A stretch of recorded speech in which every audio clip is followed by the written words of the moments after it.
health of squads and injuries can make or break clubs' premiership prospects this time of year. You've crunched all the numbers, done all the data on injuries, and you can tell us who has suffered the most. Yeah, I had the calculators out again today, Jay, just for you. Adam Muse will be watching this, and I'm sorry, Adam Muse, but you'll be spitting up your dinner again. Oh, no. You'll be able to see the numbers. We've gone through every player's injury, every injury layoff. Richmond has had 246 games lost to injury in total this year, which is a monster number. Massive. They've had 5 ACL injuries. Look at the numbers here. 5 ACL injuries, 2 serious back injuries as well.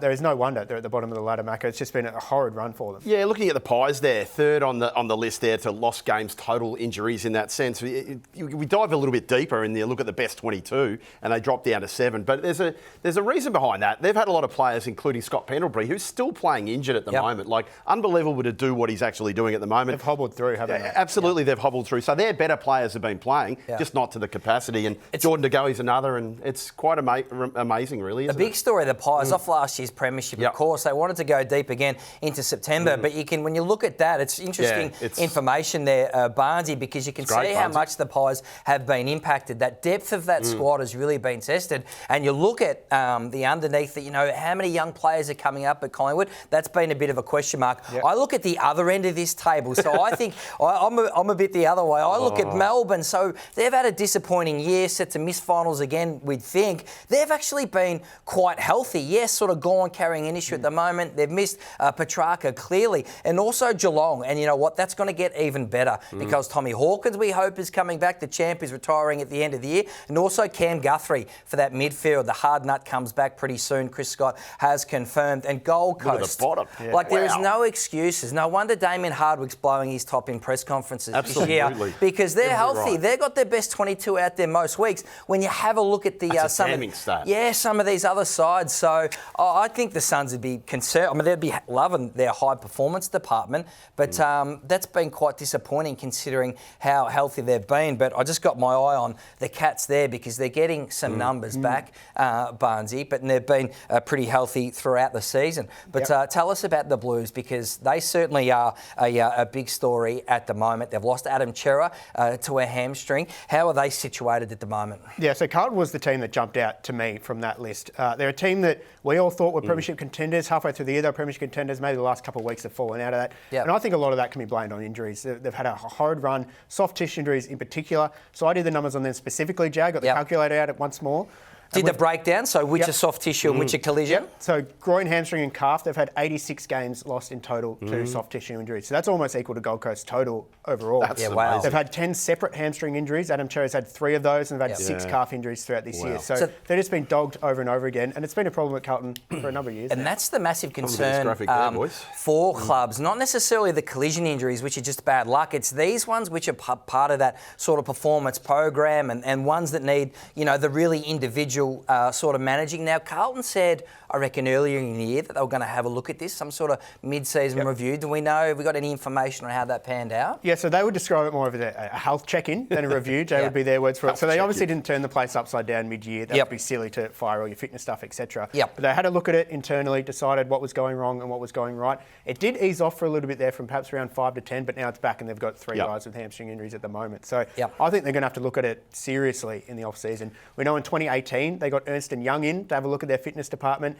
They thought they had troubles then. It's reared its head again 6 years later. And we know they've always had issues with their top-line stars.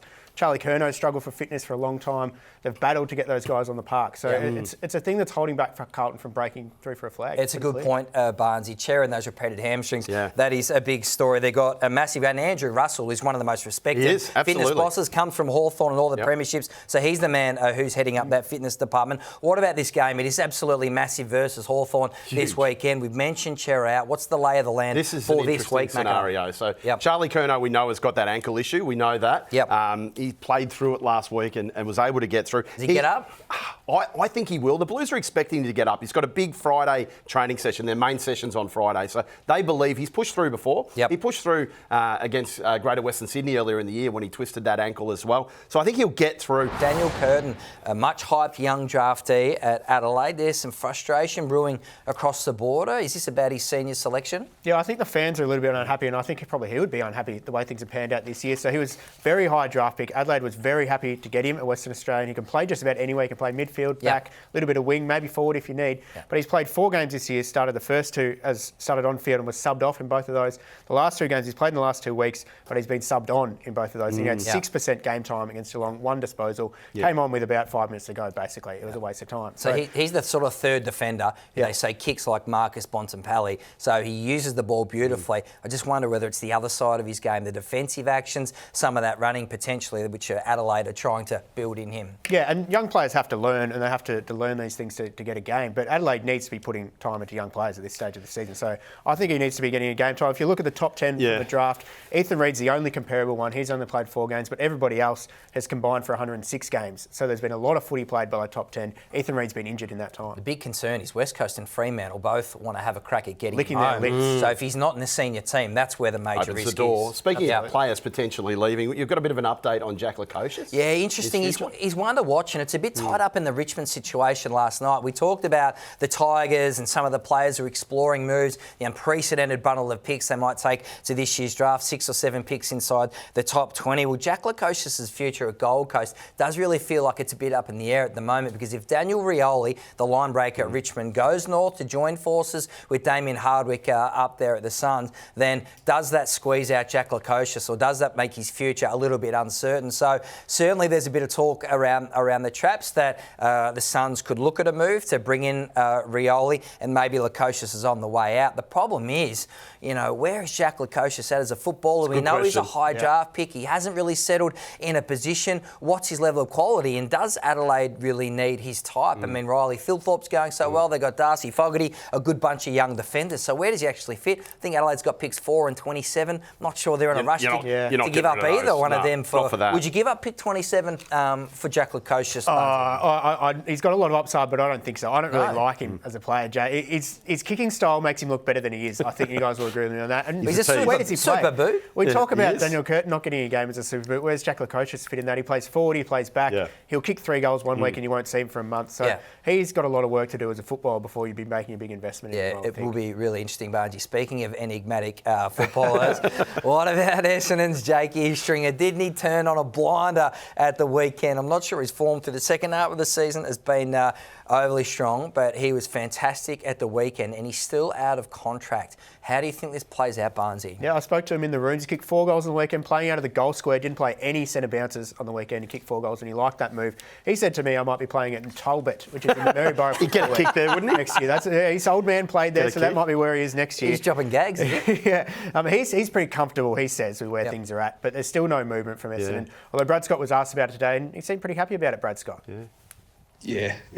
I'm not going to get into the business of confirming or denying those things, but my wry smile sort of gives a bit away.